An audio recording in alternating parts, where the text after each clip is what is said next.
그래, 우리 친구들 새로운 학기 또 새로운 친구들, 새로운 선생님 좀 낯설고 그럴지라도 잘 적응하고 잘 화이팅 해봅시다.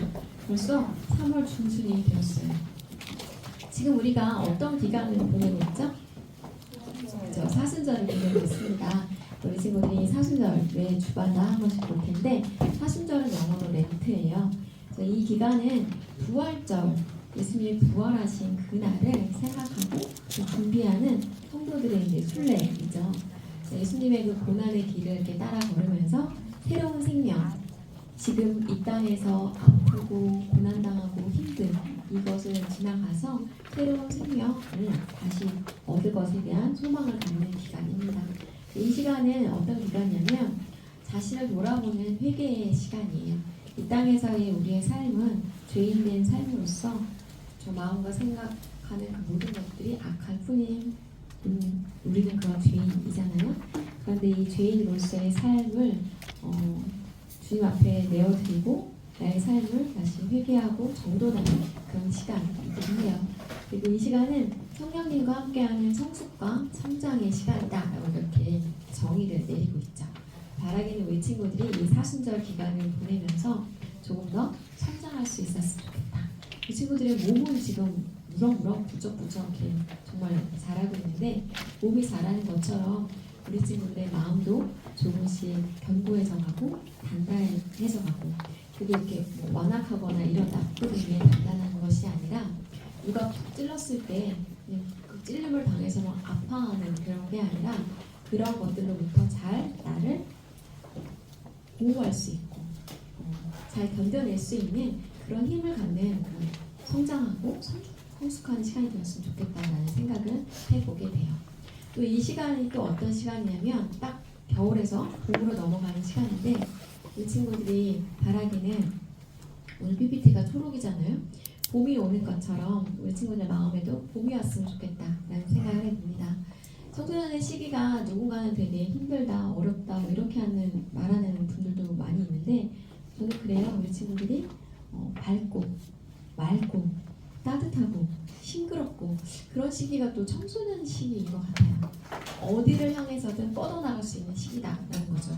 우리 친구들이 어떤 것들을 바라볼 때 항상 어두운 면이 아니라 밝은 면, 긍정적인 면을 바라보면서 봄처럼 파릇파릇 피어나는 우리 친구들이 되었으면 좋겠어요. 비록 내일과 모레는 춥다고 하지만 봄은 오고 있어요. 그래서 우리 친구들의 마음에도 봄이 오기를 바라보면서 이 사순절 기간에 잘 지나갔으면 좋겠습니다. 일찍 왔어. 감동이야. 그래요. 오늘의 말씀의 제목은 죄인의 친구입니다. 예수님은 이 땅에 어떻게 오셨냐면 죄인의 친구로 오셨어요. 오늘 우리가 찬양으로도 막 고백했죠. 나는 주의 친구 막 이렇게 하는데 수련회 때도 이 찬양 되게 많이 부르는데 누군가는 그래요. 어떻게 내가 예수님의 친구가 될 수 있어?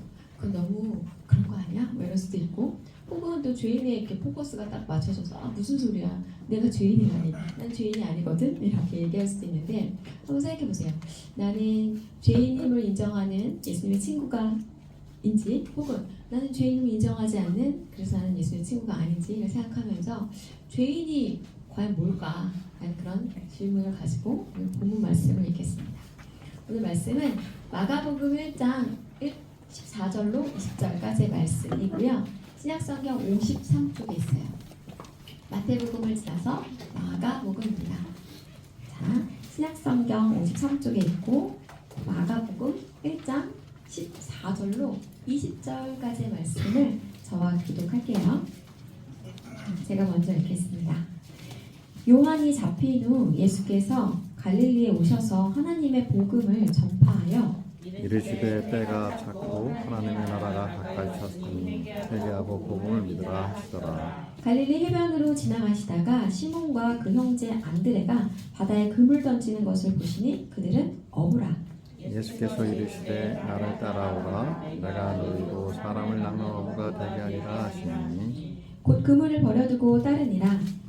조금 더 가시다가 세베대아를 야고보와 그 형제 요한을 보시니 그들도 배에 있어 그물을 잡는 함께 읽겠습니다. 곧 부르시니 그 아버지 세베대를 품꾼들과 함께 배에 버려두고 예수를 따라가니라. 아멘. 예수님이 이 땅에 오셔서 왔다 가신 그것을 우리가 공생애 이렇게 부르고 행하신 그 모든 것들을 기록한 복음서가 있죠. 복음서가 몇 개가 있게요? 이렇게 써 있어요. 몇 개 있다? 네 개. 그 복음서가 무엇이다? 맨 첫 번째 나오는 복음서가 그죠? 마태복음. 그 다음에 마가복음. 그렇지. 그 다음은 요한복음. 그 다음이 누가가 빠졌어요. 누가복음, 요한복음. 자, 각각의 이런 복음서가 있는데 이 복음서는 특징이 있어요. 예수님의 그 모습들 중에서 특별히 강조하는 모습들이 있는데 마태복음은 이것으로 오신 예수님에 대한 기록입니다. 땡으로 오신 예수님, 그렇죠? 왕으로 오신 예수님. 마가복음은 종, 네, 종으로 오신 예수님. 누가복음은 그렇죠, 맞아요. 사람으로 오신 예수님. 요한복음은 신성을 강조한 요한복음은 하나님의 아들로 오신 예수님 이렇게 기록이 되어져 있죠. 그래서 똑같이 예수님이 이 땅에 오셔서 행하신 것들을 기록한 복음서이지만 각각 중점하는 포인트가 달랐다는 거예요. 왕으로, 종으로, 사람으로, 하나님의 아들로 오신 예수님에 대한 이야기가 이 각 복음서에 이렇게 펼쳐져 있어요. 오늘 우리가 뭘 읽었죠? 마가복음. 그래서 종으로 오신 예수님에 대한 그 마가복음을 읽었죠. 종으로 오신 이 예수님은 우리를 섬기기 위해 오셨다라고 이렇게 우리가 배웠고 알고 있어요. 예수님의 이 섬김은 우리가 저 그림에 나와 있는 세족식 때 발을 닦는 그것을 넘어서서 우리를 어떻게까지 섬기셨냐면 십자가에 달려 죽기까지, 결국 그 십자가 대속을 위하여 이 땅에 오신 그 예수님이시죠. 그 예수님이 오늘 마가복음에서 처음으로 하신 말씀이 있어요. 우리가 읽었는데 그게 뭐였냐면 저 말씀입니다. 다 같이 읽어볼게요. 시작. 이르시되 때가 찼고 하나님의 나라가 가까이 왔으니 회개하고 복음을 믿으라. 아멘. 예수님이 말씀하셨어요. 때가 찼다. 하나님의 나라가 가까이 왔다. 회개해라. 복음을 믿어라. 라고 이렇게 예수님이 처음으로 사람들에게 말씀을 전하실 때 이 말씀을 가장 먼저 하셨다는 것이죠. 이 말씀은 그때 예수님의 그때에도 해당되는 말씀이지만 2025년을 사는 우리에게도 동일하게 적용되는 말씀이에요. 우리에게 뭐라고 이야기하냐면 유준이 오늘 일찍 왔어. 유준아, 하나님의 나라가 가까이 왔어. 알고 있었니? 혹은 이미 임했어. 아직 완성되지 않았지만 그러니까 뭘 해야 되냐면 회개하고 복음을 믿으렴 하고 이렇게 예수님이 우리 친구들한테 이렇게 이야기하는 거예요. 보라한테도 얘기하고. 이렇게 얘기를 하는 거지. 그랬을 때 이것을 듣고 믿는 사람이 있고 혹은 듣고 듣지도 않고 믿지 않는 이들이 있죠. 결국 예수님이 이렇게 하셨던 말씀은 우리의 구원을 위하여 어떻게 하면 하나님의 나라를 누리며 살 수 있는지, 어떻게 하면 하나님의 나라가 백성이 될 수 있는지를 가장 먼저 말씀해 주신 거예요. 어떻게 해라? 뭐 해라? 회개해라. 뭐 해라? 믿어라. 라는 이 두 가지 회개와 믿음에 대한 말씀을 알려주셨어요. 친구들 회개 자주 하나요? 어때요? 자주 하니? 아니요? 안 가르쳐준대. 나와 눈이 마주쳤지만 절대로 대답하지 않아. 고개를 끄덕이지도 않고 도리도리도 하지 않고 그냥 눈만 이렇게 뻑뻑. 그래요. 우리의 친구들의 삶 가운데 회개라는 게 얼마나 자리하고 있는지 모르겠어요. 사실 회개라는 것은 자기의 죄를 어떻게 하는 거예요? 인정하는 거예요? 인정하지 않는 거예요? 그렇죠? 인정할 때 회개를 할 수 있는 거죠. 자기가 죄를 지었다라는 걸 고백하고 인정하는 사람만이 회개할 수 있어요. 그런 측면에서 봤을 때 나는 회개를 하는 사람인가? 나는 최근에 언제 어떤 것으로 회개를 했는지 한번 생각해 보는 것도 좋을 것 같습니다. 그 예수님이 이 땅에 오셔서 하나님의 나라를 전파할 때에 혼자 전파하지 않으셨어요. 막 다니시면서 막 이렇게 이적을 행하시고 막 이러시면서 혼자 그걸 하는 것이 아니라 동일한 사역을 하기 위하여 불렀던 사람들이 있는데 그 사람들 우리가 누구라고 부르죠? 그죠? 제자라고 불러요. 그 제자들을 부르실 때 하나님의 나라를 전할 사람을 부르시는 것이었고 섬김이라는 아까 예수 그리스도가 종으로 오셔서 섬기는 그 사역을 하셨잖아요. 그 섬김이라는 새로운 질서 가운데 살아갈 사람을 제자로 택하고 부르십니다. 그럴 때 이 제자를 오늘 부르는 장면이 이 마가복음에 등장하는데 누구누구를 불렀는지 혹시 기억나나? 베드로와 안드레를 불렀어요. 이 둘이 세트죠. 이 둘이 어떻게 세트냐면 어떻게 세트게? 네, 형제로 세트고요. 또 야고보와 요한을 불러요. 이 둘도 세트야. 어떻게 세트냐면 이 둘도 형제입니다. 그리고 레위를 부르죠. 근데 이들의 직업이 오늘 성경에 기록이 되어져 있는데 네 명의 직업이 같아요. 베드로, 안드레, 야고보, 요한. 이들의 직업은 무엇이다? 그죠? 어부입니다. 그리고 레위의 직업은 무엇이다? 세리입니다. 그래서 이럴 때 그죠? 저 이모티콘 그죠? 퀘스천 마크를 찾는데 아주 귀여운 이모티콘이 있어요. 그쵸? 예수님은 왜 어부와 세리를 부르셨을까라는 질문을 해볼 수 있잖아요. 제자를 불렀을 때 사람들이 이렇게 딱 말을 하면 그 말에 영향력이 있고 귀를 기울이고 아 그런가? 할 수 있을 법한 그런 사람을 부를 수도 있잖아요. 이 시대의 사람들을 생각을 해보면 그쵸? 뭐 교수님이라든지 뭐 어디 되게 유명한 그 장관이라든지 뭔가 직분을 갖고 있는 사람이 딱 말을 하면 사람들이 뭐 그런가? 할 수 있을 것 같은데 사실 어부라고 하면 물고기 잡는 건 굉장히 전문성이 있지만 이런 복음에 대한 이야기를 할 때는 사람들의 어떤 신뢰를 얻기 어려울 것 같고 사실 레위가 세리라고 했는데 세리라고 하면 그 세금을 걷는 사람이죠. 근데 지금의 개념으로의 이 세금 걷는 사람은 그래도 조금 약간 좀 전문직인 것 같고 그래도 조금 뭔가 공무원인 것 같고 막 이렇잖아요. 근데 이때 당시에 세리는 약간 사람들한테 매국노 취급을 당했어요. 왜냐면 로마의 통치를 받고 있었고 거기에 이제 돈을 이렇게 걷어서 이렇게 바쳤어야 되는데 만약에 내가 10을 바쳐야 돼. 그러면 사람들한테 20, 30을 걷는 거야. 그리고 10만큼 주고 나머지는 내가 다 가져. 이랬던 사람이 세리였거든요. 그래서 되게 미움을 받았던 사람이에요.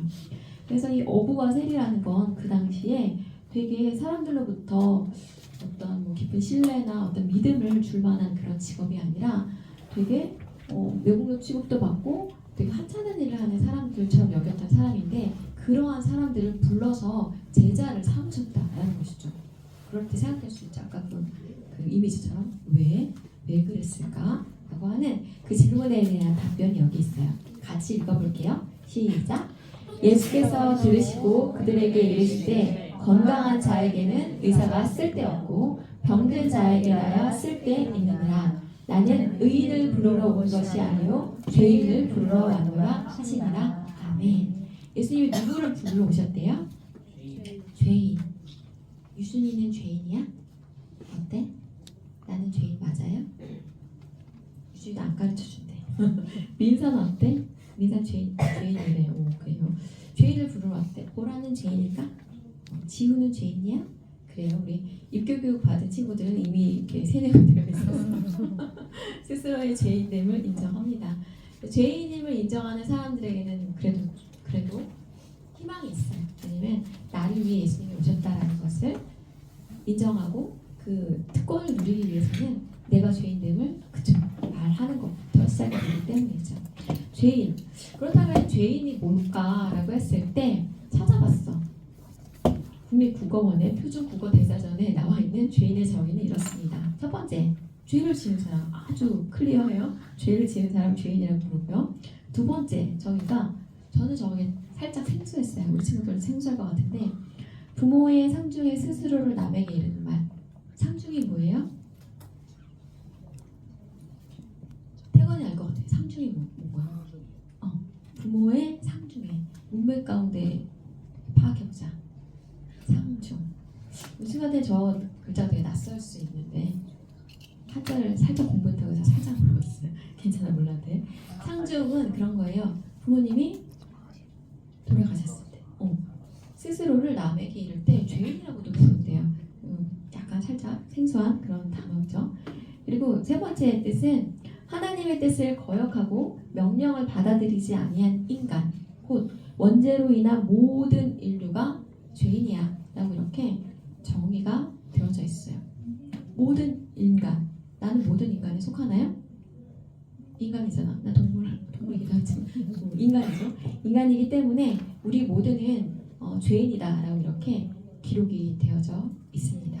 그런데 우리가 모두 죄인이지만 죄인에는 두 가지 부류가 있어요. 어떤 부류가 있냐면 내가 죄인임을 인정하고 알고 고백하는 죄인이 있는가 하면 또 다른 죄인은 죄인이면서 죄인인 것을 인정하지 않는 죄인이 있다라고 그 기독교 작가인 필립 얀시가 이렇게 이야기를 했습니다.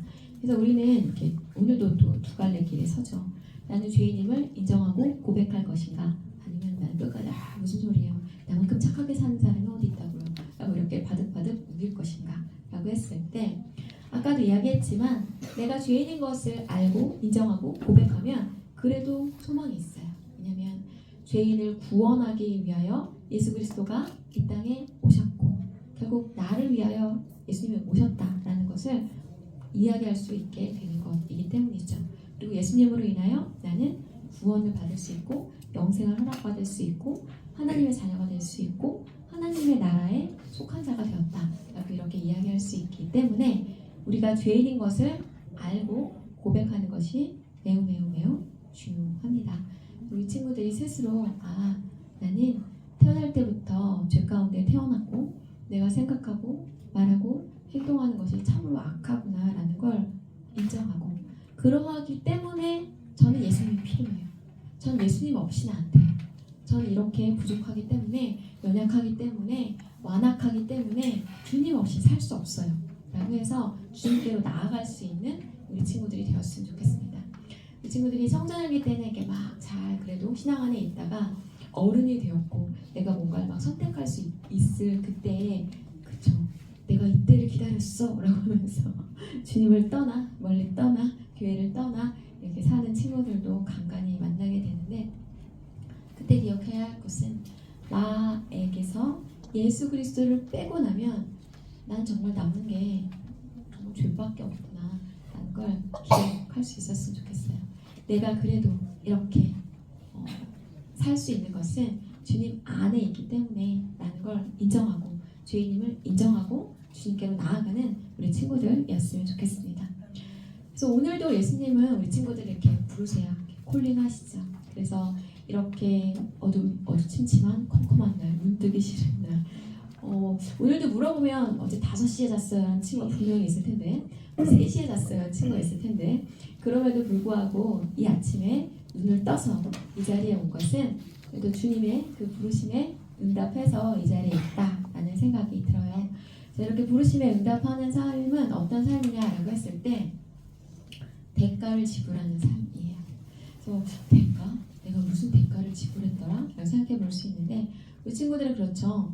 달콤한 잠이라는 걸 이렇게 포기하고 이 자리에 나와왔고 또 누군가는 이 시간에 막 이렇게 이따 오후에 갈 그 학원에서 시험 볼 영어 단어를 막 공부해야 됐을 수도 있어. 그런데 시간이라는 대가를 지불하고 이 자리에 나온 것이죠. 또 제자들은 어떤 대가를 지불했냐면 배, 그물, 직업을 버리고 주님을 따르는 삶을 그들은 선택했어요. 오늘 그 말씀에도 보면 아버지를 버려두고 라는 이런 그 성경 구절도 이렇게 등장하거든요. 그렇다면 뭐야? 예수님을 따르려면 우리의 모든 삶을 다 내팽겨치고 주님을 따라야 되는 건가? 라고 했을 때 그건 아니다 라는 걸 분명히 이야기해 주고 싶어요. 우리들의 삶 가운데 우선순위가 이렇게 변화가 있는 것이지 그렇다고 해서 공부 안 해도 돼 뭐 이런 거 아니고 모든 거 다 필요 없고 성경만 열심히 읽으면 돼 이런 거 절대 아니고 기도만 하면 100점 맞을 수 있어 이런 거 절대 아니다라는 걸 다시 한번 이야기를 합니다. 우리의 삶 가운데 삶의 우선순위가 정돈되고 나의 삶의 주인 자리에 주님이 계시는 것이지 그렇다고 해서 우리가 모든 걸 버려야 해 뭐 이런 건 절대 아님을 이야기해요. 그렇다면 이런 삶은 어떤 삶일까 라고 생각을 해봤을 때 우리 친구들 선생님들을 보면 될 것 같아요. 우리 선생님들은 주일에 몇 시쯤 일어날 것 같아요? 몇 시에 일어나실까? 그치. 사람마다 다르겠지만 어쨌든 9시가 되면 저기 작은 방에 모두 모여있어. 교사 경건회를 하기 위해서 교사 경건회가 끝나고 주일 예배를 우리 친구들과 함께 드리고 분반 공부를 한 다음에 또 선생님들 예배를 드려요. 그렇게 하면 그쵸 주일 오전 시간이 훅 다 날아가는 거예요. 세상 사람들은 그런 삶을 보면서 되게 이해가 되지 않는다. 왜 그렇게 사냐? 라고도 할 수 있어요. 그런데 우리 선생님들은 알고 계시는 거죠. 이렇게 주님을 향한 나의 사랑과 나의 마음을 주님 앞에 이렇게 올려드리는 그 삶이 얼마나 기쁘고 얼마나 행복한 삶인지 알기 때문에 그러한 삶을 살고 계시는 거예요. 우리 친구들도 언젠가 주님의 그 크신 사랑에 너무나 감격하고 감사해서 내가 응답하고 싶다 이런 마음이 들고 그런 것으로 인하여 주님 앞으로 나아가는 그런 삶으로 이어질 수 있기를 바라봅니다. 부르심에 응답하는 삶이란 시간과 물질과 기득권과 가치관까지도 주님을 위해 때로는 버릴 수도 있고 우선순위가 바뀔 수도 있는 그런 삶을 의미해요. 그래서 세상 사람들이 이렇게 가르쳐주는 나아가야 한다고 말하는 그 인생의 방향은 언제나 그 끝에 뭐 돈이 있고 명예가 있고 권세가 있고 뭐 지위가 있고 살 수 있어요. 하지만 그게 가장 최우선인 삶이 아니라 하나님이 우리에게 알려주신 그 가치, 사랑과 그쵸 이웃을 배려하고 섬기는 이런 것들의 가치를 향해서 계속해서 나아가는 우리 친구들이기를 바랍니다. 그래서 성경의 말씀이 다 그렇지 알고 끝나는 것이 아니라 나의 삶이랑 이렇게 접목시켜서 그렇다면 나는 어떻게 변화될 것인가를 항상 생각하고 나아가는 우리 친구들이기를 바라봐요. 그러기 위해서 부르심에 응답하기 위해서 가장 최소 조건이 뭐다? 지우야 가장 최소 조건 매 주마다 거의 말하는 것 같아요. 내가 할 수 있는 가장 최소한의 것이 뭐다? 뭐게 지연아 뭐게 우리 지연이 요즘에 너무 잘하고 있는 거 가장 최소한의 거 그치 주일성수입니다. 주중에도 주님과 교제하고 말씀을 읽고 듣고 찬양하고 이러면 너무 좋겠지만 그게 잘 되지 않는 우리 중고등 학생의 현실이죠. 그랬을 때 그래도 내가 일주일에 하루 일주일의 첫날 주일만큼은 주일 예배만큼은 내가 성수할게요. 지킬게요. 라고 할 때 우리가 주님의 부르심에 최소한으로 응답하는 삶이지 않을까라는 생각을 해보아요. 우리 친구들이 참 힘들죠. 특히 우리 고딩 친구들 많이 힘들죠. 중학생과 고등학생은 또 조금 레벨이 조금 다른 것 같기도 하더라고요. 왜냐면 막 아침 자습도 있고 막 저녁 야자도 해야 되고 막 그 바쁜 시간 쪼개서 학원도 가야 되고 되게 분주하고 힘든 그런 삶 가운데 우리 친구들이 처해 있는데 그 시간 그 매 순간마다 그래도 주님이 나와 함께 하신다라는 걸 언제나 기억하면서 주님의 그 부르심에 응답하는 우리 친구들 되었으면 좋겠습니다. 그래서 우리 친구들이 이번 주간에 기억하고 생각해야 될 것은 나는 죄인이구나. 그런데 주님이 나의 친구가 되어주셨구나. 내가 죄인임을 인정하고 깨닫고 주님께로 나아갔을 때 그때로부터 이 모든 것들이 시작되는구나 라는 걸 기억했으면 좋겠고 주님께로 나아갔으면 좋겠습니다. 내 삶의 그 어느 순간에 어느 자리에도 예수님이 나와 함께 하셔 라는 것만큼은 절대 잊지 않는 우리 친구들 되기를 바라봅니다. 오늘은 죄에 대한 영상 같이 볼게요. 우리가 잘 아는 대로 성경은 인간이란 존재가 얼마나 엉망인지에 대해 할 말이 많은데요. 그와 관련된 성경 용어가 현대의 우리에겐 생소하게 들리는 것도 사실입니다. 죄, 불법, 허물처럼요. 그래서 인간의 실태에 대한 성경적 관점은 종종 무시되거나 낡고 오래된 것으로 여겨지죠. 그런데 이건 참 안타까워요. 왜냐하면 성경 저자들은 이 단어들을 통해 인간의 본성에 대한 심오한 진단을 내리거든요. 불법은 부정한 행동을 의미하고 허물은 신뢰를 깨는 것을 가리킵니다. 그리고 죄는 성경에서 악을 다루는 가장 흔한 단어인데요. 이 영상에서 자세히 살펴볼게요. 죄는 히브리어로는 하타, 그리스어로는 하마르티아라고 부르는데요. 죄의 가장 기본적인 의미는 종교와 무관합니다. 하타는 단순히 실패하거나 목표를 빗나갔다는 의미죠. 예를 들어 이스라엘의 베냐민 지파에서 뽑힌 700명은 물매를 던져 머리카락 한 올도 하타, 즉 빗나가지 않고 마칠 수 있는 사람들이었습니다. 또한 잠언에는 성급한 결정을 내리면 목적지를 하타, 즉 놓칠 수 있다는 경고의 말씀도 있죠. 따라서 성경이 말하는 죄는 목적을 이루는 데 실패하는 겁니다. 그 목적이 뭘까요? 성경은 처음부터 모든 사람이 하나님의 형상대로 지어졌으며 창조주를 대리할 거룩하고 존귀한 존재라고 말합니다. 이 관점에서 죄란 하나님과 이웃을 합당하게 대하지 못함으로써 사랑하는 데 실패하는 거라고 할 수 있죠. 이러한 생각은 이스라엘에 주어진 유명한 행동규범인 십계명에서 확인할 수 있습니다. 십계명의 전반부는 하나님 사랑에 대한 실패, 후반부는 이웃 사랑에 대한 실패가 무엇인지 알려주는데요. 이 두 가지 실패가 하나로 묶여있다는 사실은 하나님께 영광 돌리지 못하는 것과 사람을 귀하게 여기지 못하는 것이 기존의 영광이었음을 보여줍니다.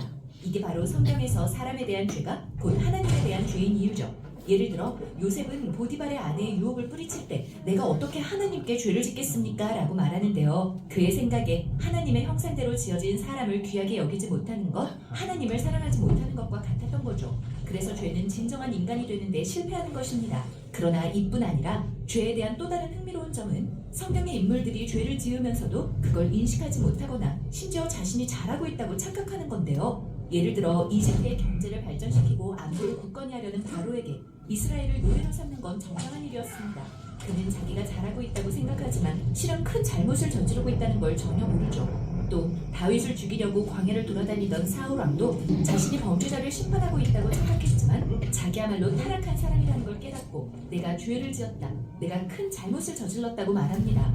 이처럼 죄는 단순히 나쁜 행위만이 아니라 너무도 쉽게 자신을 속이고 착각에 빠져 나쁜 결정을 좋은 결정으로 여기는 우리의 모습을 보여줍니다. 그런데 인간은 왜 이리도 도덕적 실패와 성공을 구별하지 못하는 걸까요? 성경에서 맨 처음 죄라는 단어가 등장하는 곳에 힌트가 있습니다. 가인과 아벨 형제가 있습니다. 이들의 부모는 선악을 자기 뜻대로 제정해야 하라는 뱀의 유혹에 넘어갔는데요. 이제 가인이 비슷한 선택에 직면했습니다. 그는 하나님이 동생을 편애하신다는 생각에 질투로 화가 납니다.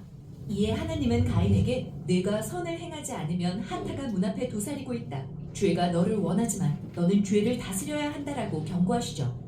이 이야기에서 죄 또는 도덕적 실패는 인간을 삼키려는 굶주린 야수로 그려지는데요. 알다시피 결말은 끔찍합니다. 성경이 말하려는 건 인간의 잘못된 행동과 자기 기만은 그 뿌리가 깊은데 그게 바로 우리의 욕망과 이기적인 충동이라는 겁니다. 타인을 희생해서라도 자기 이익을 추구하는 이유죠. 그리고 이건 연쇄 반응을 일으켜 관계 붕괴로 이어집니다. 그래서 사도 바울은 신약에서 하마르티아를 인간을 지배하는 힘으로 묘사합니다. 그는 우리는 죄의 노예다. 심지어 내 속에 거하는 죄 때문에 내가 원하지 않는 일을 행한다고 말하죠. 이렇게 성경 저자들은 죄라는 단어로 인간의 실태를 철저히 파헤치고 있습니다. 죄는 하나님과 이웃을 온전히 사랑하는 데 실패한 상태이자 내가 잘하고 있는지 잘못하고 있는지도 모르는 우리의 무능함, 그리고 우리 행동의 대부분을 지배하는 뿌리 깊은 이기적인 충동입니다. 참으로 못난 자화상이지만 이게 우리의 솔직한 현실이죠. 바로 이게 예수님의 이야기가 정말 좋은 소식인 이유입니다.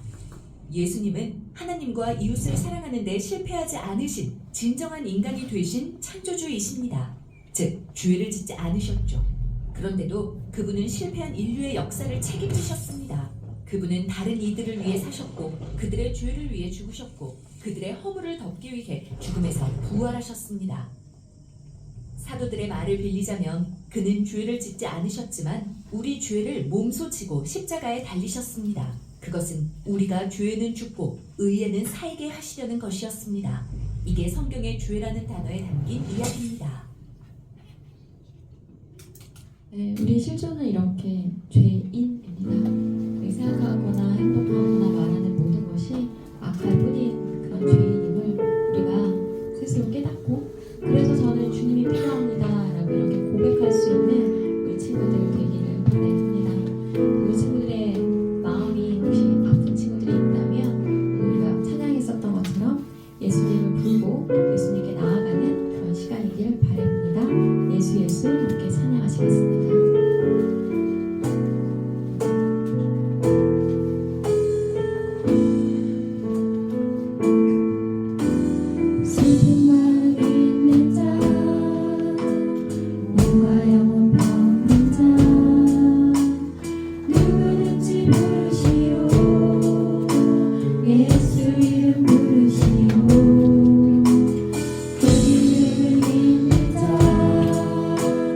그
3월 중순의 예배 가운데 아버지 주님께로 나아가는 우리 친구들이 있습니다.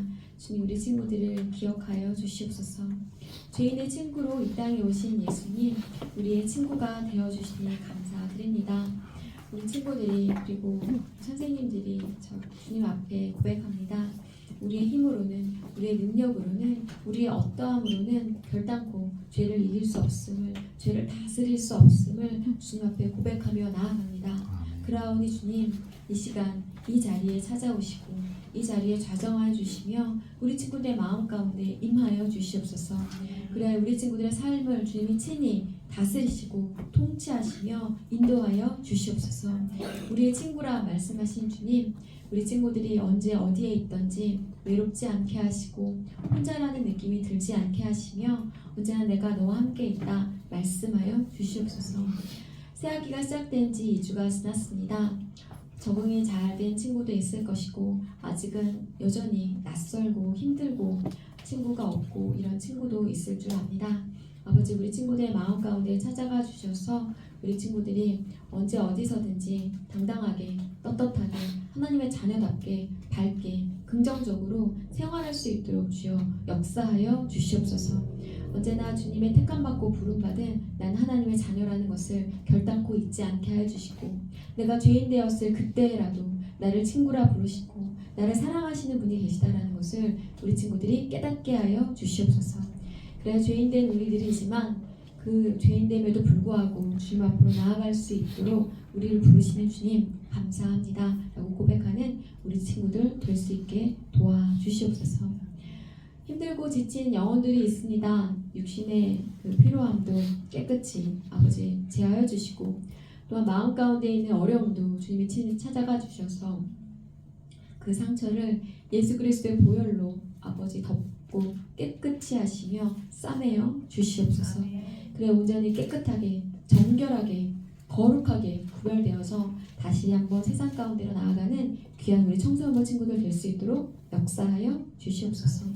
오늘도 우리 예배 가운데 함께 하신 주님을 찬양하며 우리 주 예수 그리스도의 이름으로 기도드립니다. 아멘. 나 주님의 기쁨 내기 원하네 찬양하시며 봉헌하시겠습니다.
감사합니다. 오늘도 이 자리에 나와 예배드릴 수 있는 건강을 허락하시며 감사드립니다.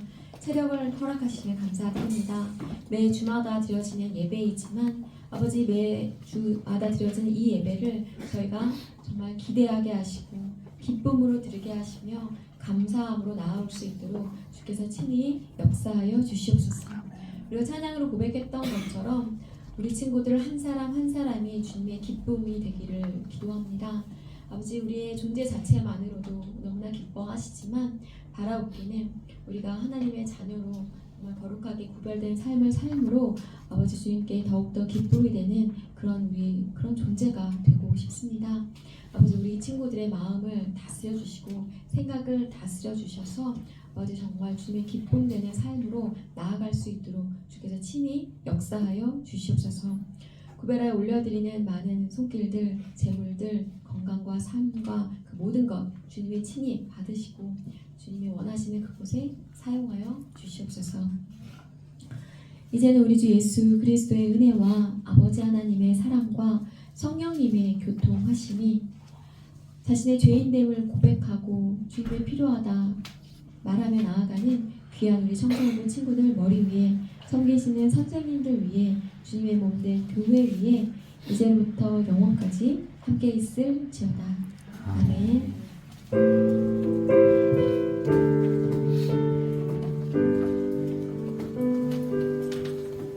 네, 예성이가 또 왔는데요. 우리 예성이, 우리 늦잠 자는 우리 예성이. 그래요. 오늘 입교 교육을 지난주까지 끝냈는데 아직 신앙 간증문을 내지 않은 친구들은 잠깐 만나러 갈게요. 누군지 알 거야. 이름 부르지 않아도 잠깐 보가 끝나고 저기 방에서 만나고 오늘 하음이 지우 만나고 가면 되고요. 저 예성이도 만나야 하는데 그렇습니다. 네. 다다음 주에 우리 입교 교육 받은 친구들 예식 있으니까 기억하고 네. 한 주간 건강하게 잘 지내고 다음 주 예배 때 만나요.